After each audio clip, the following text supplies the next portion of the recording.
मंडळी, तुम्ही पण जर असेच 10-10, 15-15, 20-20 चक्क अर्धा तास जर ब्रश करत असाल तर ते करणं आजच थांबवा.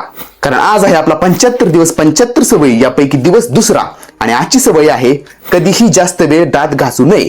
तर तुम्ही म्हणाल किती वेळ दात घासावे, तर आपण जर सायंटिफिक डाटाचा विचार केला तर त्यानुसार 1.5 ते 2 मिनिटाच्या वरती कधीही दात घासू नयेत. जास्त वेळ दात घासल्याने तुमचे दात जास्त पांढरे होतील असं तर मुळीच नाही, पण उलट त्याचे दुष्परिणाम होतील. नंबर 1, तुमच्या हिरड्यांना इजा होईल व त्यातून रक्त देखील बाहेर येऊ शकते. नंबर 2, जास्त वेळ दात घासल्याने दाताच्या वरचे जे कव्हरिंग आहे ज्याला इनॅमल म्हणतात त्याची झीज होऊन तुमच्या दाताला इजा होणार आहे. नंबर 3, झालेल्या दाताच्या झिजेमुळे ज्या काही तुमच्या दाताच्या मुळांपाशी ज्या नर्व्स त्या जास्त सेन्सिटिव्ह होऊन तुम्हाला मग थंड आणि गरम खाल्ल्यानंतर सेन्सिटिव्हिटीचा त्रास देखील होईल.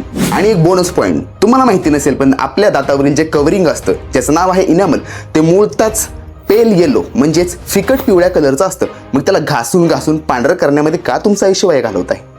अशाच रोजच्या सवयीमध्ये बदल करून तुमचे आरोग्य अजून ठणठणीत करण्यासाठी आजच आपला चॅनल डॉक्टर आरोग्य दात्याला सबस्क्राईब करा.